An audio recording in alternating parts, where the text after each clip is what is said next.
My name is Julie. I currently work with my husband, Scott, at his family's small business. This business is managed by my father-in-law, Paul. It's a cozy place with about 5 employees. Paul doesn't get involved much in the daily work.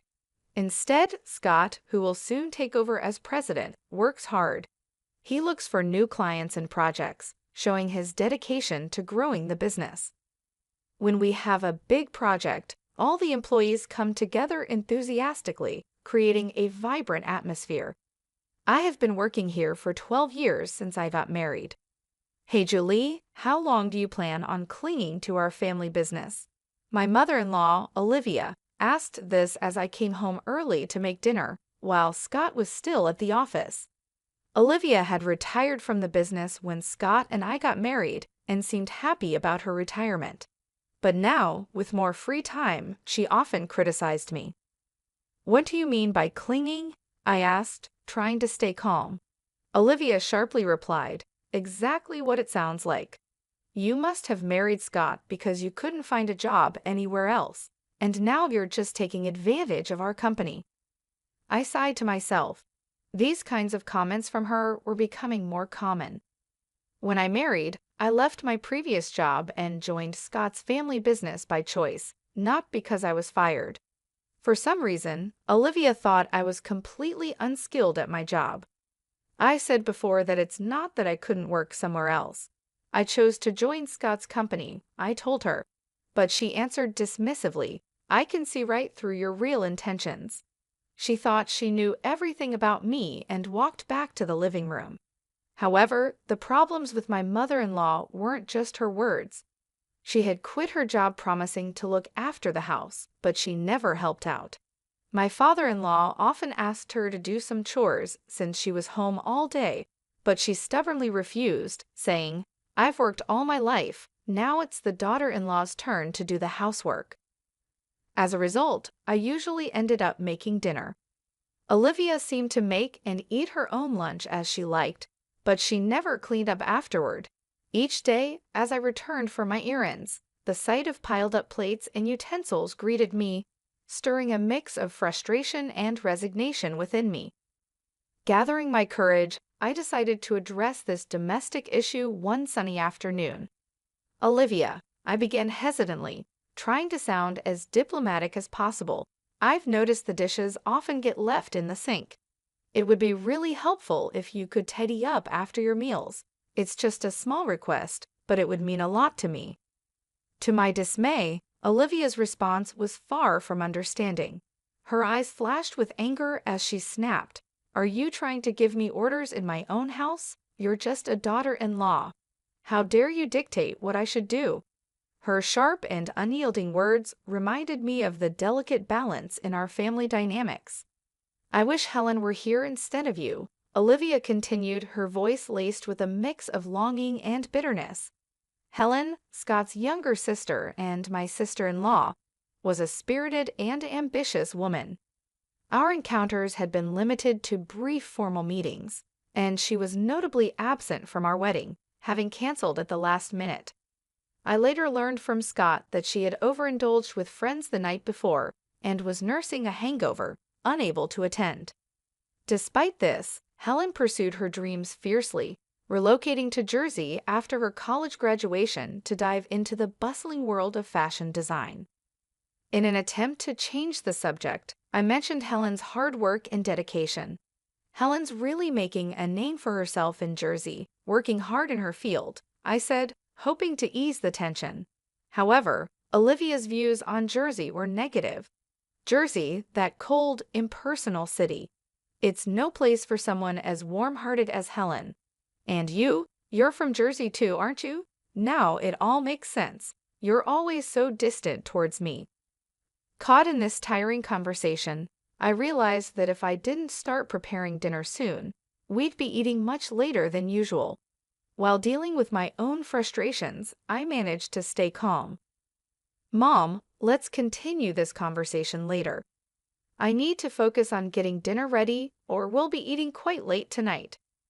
With some reluctance, Olivia finally went back to the living room, leaving me alone with my thoughts and the noise of the cooking utensils. Paul and Scott were both aware of Olivia's mistreatment towards me as a daughter-in-law and tried to intervene whenever they saw it happening. However, their efforts seemed to have little effect. Each time they confronted the situation, their faces showed concern and frustration, showing their desire to create harmony in our family. Ironically, whenever Paul and Scott scolded Olivia for her behavior, she took out her anger on me, becoming even more hostile and sharp with her words. Her face, usually kind and gentle, became twisted with disdain, her tone cutting deeper than before. Although I had never been physically hurt, the emotional impact of Olivia's words was significant. Paul and Scott's support had been my comfort, helping me somewhat ignore Olivia's harsh words until then. One morning, just after I had finished cleaning up from breakfast and was preparing to leave for work, something unimaginable happened. In the midst of the morning rush, as I was hurrying, Olivia suddenly exclaimed, "Oh my, what a mess!" And without warning, she poured a bucket of water over my handbag. I was stunned, a mix of shock and anger making me speechless. "What are you doing, Olivia?" I managed to ask, my voice trembling with disbelief. Olivia's response was dismissive, her tone like that of a mischievous child. "Oh, was that your stuff?" "I thought it was just a big piece of trash," she said dismissively, which made me even angrier. "Even if you thought it was trash, who pours water on it? What kind of thinking is that? Now the carpet is all wet. Why would you do something like this?" I was really upset as I quickly took the wet things out of my bag, including important work documents, and laid them on the table. Olivia looked calm and didn't seem sorry or worried about how upset I was. "Because you don't need to go to work anymore," she said coolly. I was shocked. In our living room, filled with morning light, I sat across from Olivia. Her face was colder and more determined than usual. It was as if she had made a decision that would change everything. "Excuse me," I said, confused and surprised. "You've been in this house for 12 years, but now I can finally get rid of you," she declared. Her words hurt me deeply, and her voice had a level of anger and determination I had never heard before. My mind spun and my heart ached. "Getting rid of me?" I asked, unable to believe what I was hearing. Her words made me feel like an outsider in this family. "Actually, my daughter is joining the company, so we need you to leave. Today's your last day.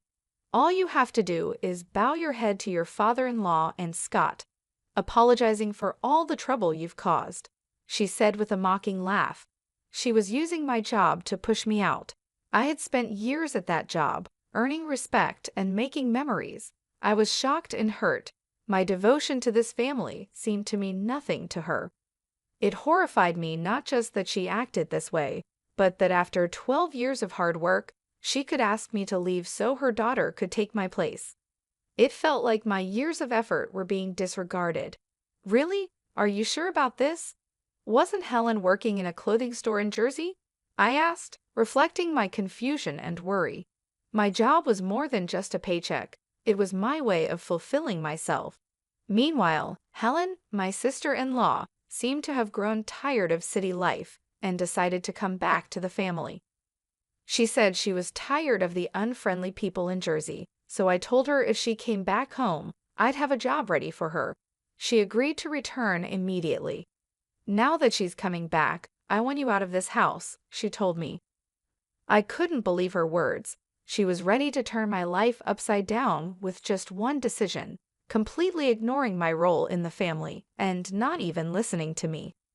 She handed me an envelope, saying, "I've written your resignation letter," and just like that, she kicked me out. My heart broke.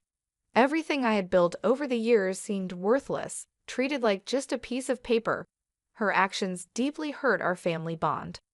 I walked to the company, just a quick 5-minute walk from my house. As I walked under the cool morning sky, each step was heavy with the weight of what was happening. When I told my father-in-law, Paul, and my husband, Scott, about what my mother-in-law had said, they were shocked but stayed calm. They suggested that maybe it was time for me to resign to show her the reality of the situation. This idea upset me deeply.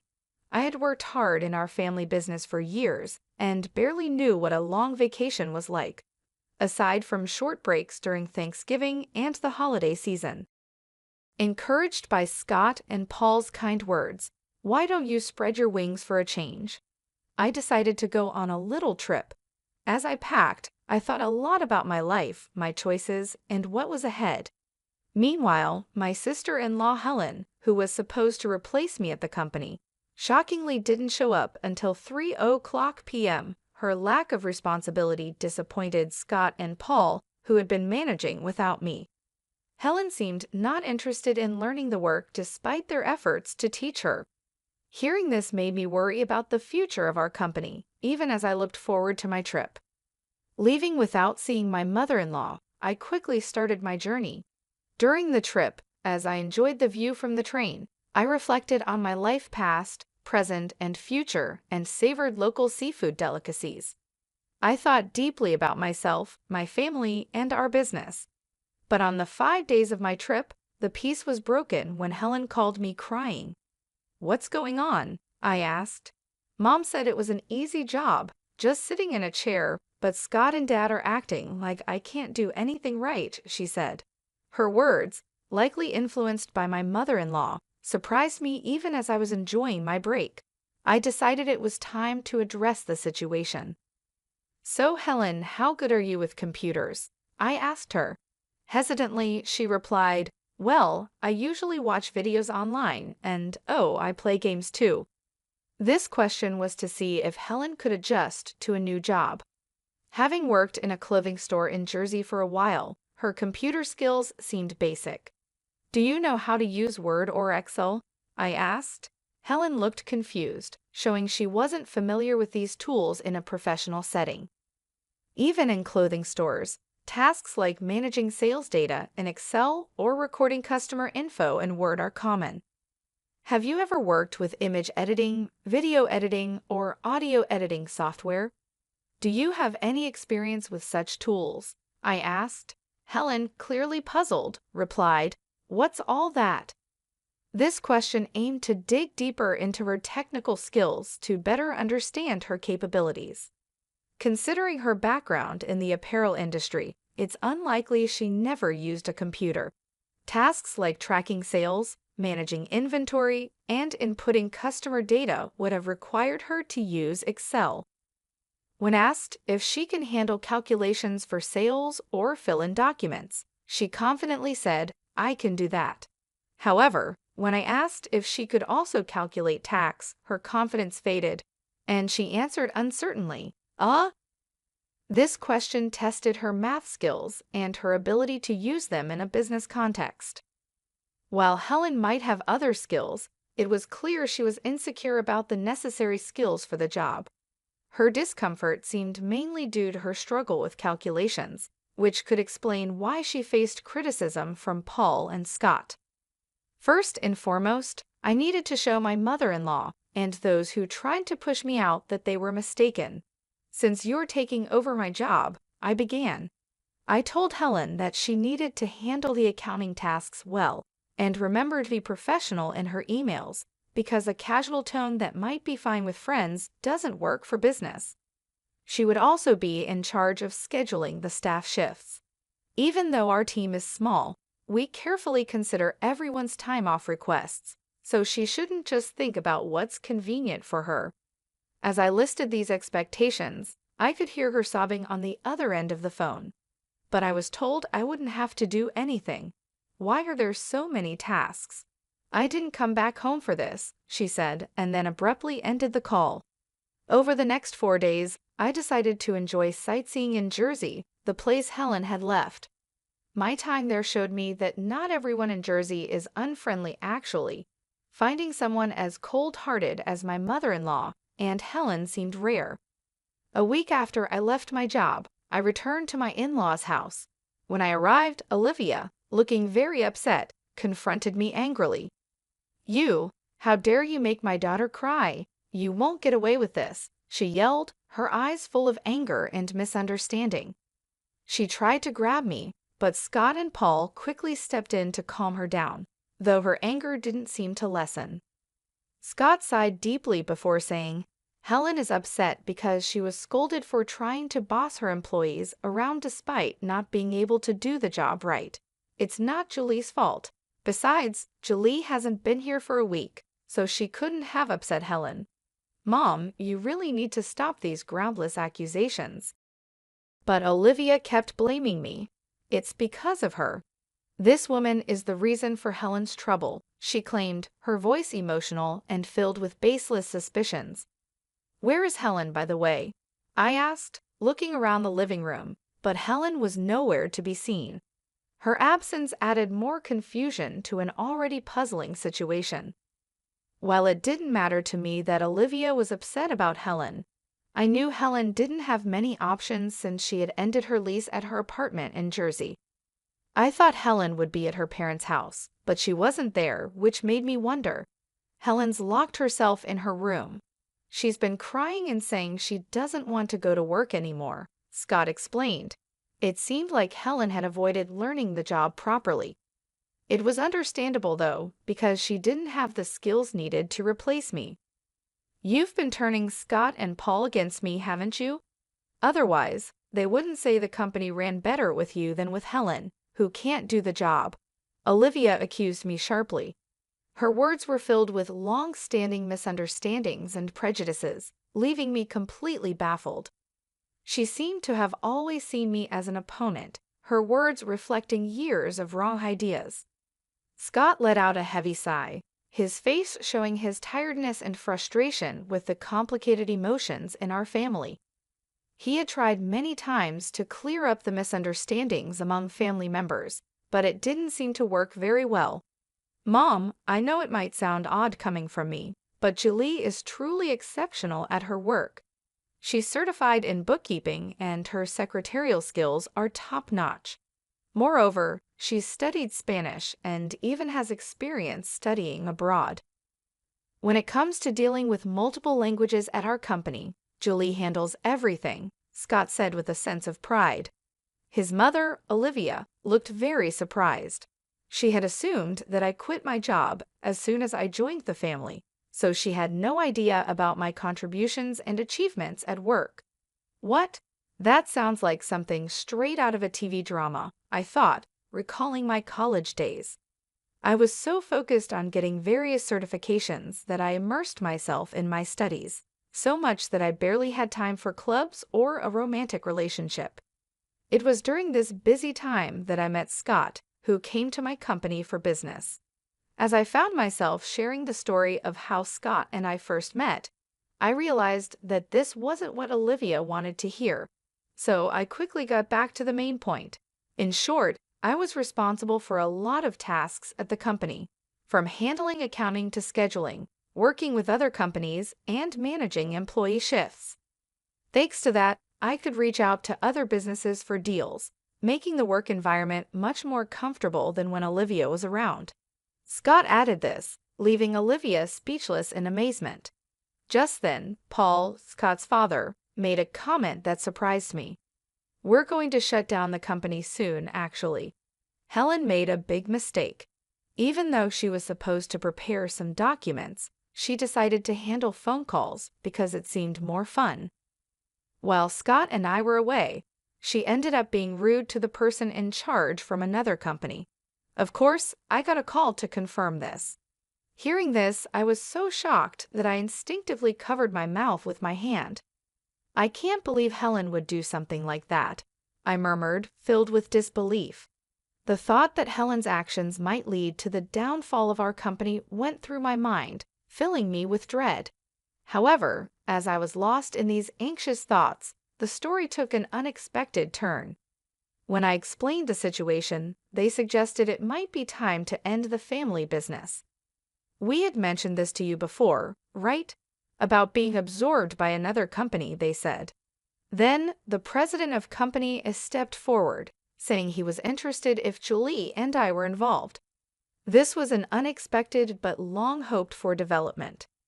Running a family business has its limits, and it's uncertain whether we could consistently attract stable customers. That's why Scott had always worked hard in sales, trying to secure new clients. Being absorbed by a larger company could mean having a steady base of customers. The future, once uncertain, suddenly seemed to have a bit of hope.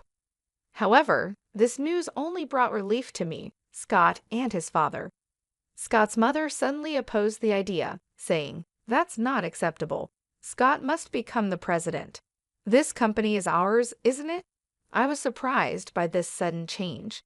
It seemed that more than a stable future, Olivia was concerned about maintaining the prestige of being part of a company president's family. "And you're telling me he's not going to be the president anymore? Absolutely not acceptable," Olivia exclaimed passionately.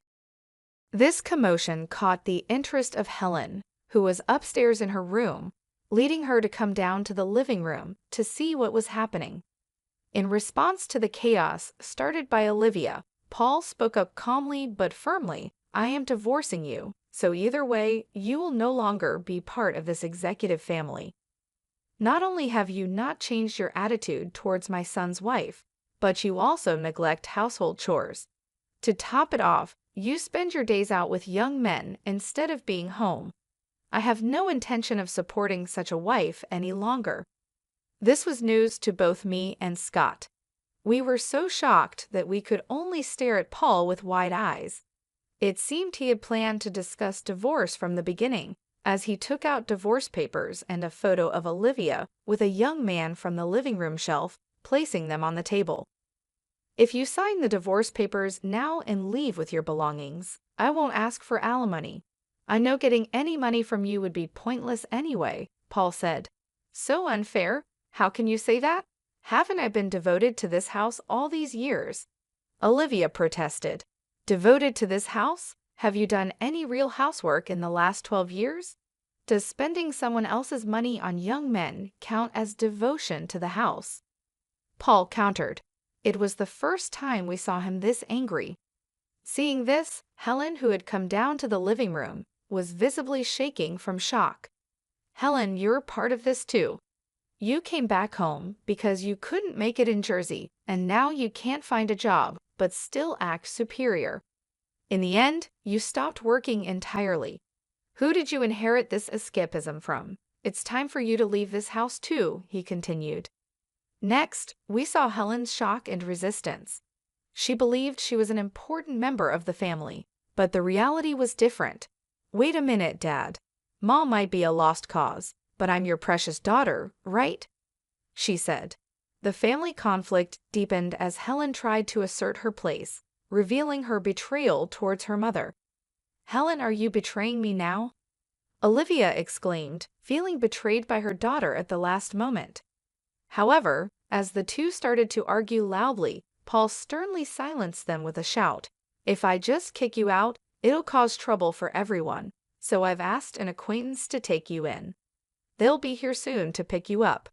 Get your minimum belongings ready." Left with no choice, Olivia and Helen began packing their belongings. Then, an acquaintance of Paul arrived to take Olivia and Helen away. The person who came to pick them up was running a factory with dormitories, and it seemed they would be working there. Meanwhile, Scott, Paul, and I talked to the employees about the company being absorbed and prepared for the busy days ahead for our future. Finally, I found out I was pregnant. When I told the president of Company A, he was delighted and promised to send someone to replace me, which was a huge relief. Currently, Scott and Paul are working even harder for the sake of our upcoming child.